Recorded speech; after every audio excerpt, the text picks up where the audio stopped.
Welcome! Today I'm showing you how to transfer apps to SD card into a Samsung Galaxy A51.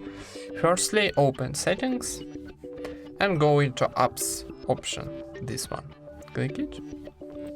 Then need to choose some application, for example, Brawl Stars, this one, and go into Storage option. And first option we got storage use, so now we internal shared storage. If you want to change, click change and use to SD card.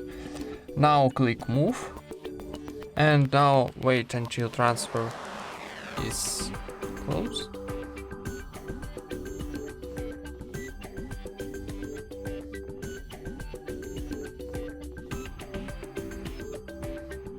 And now we transferred Brawl Stars into SD card, so check it.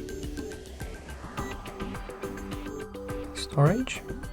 And now we got storage used, external storage. And that's it. Thank you for watching, leave thumbs ups and subscribe to our channel.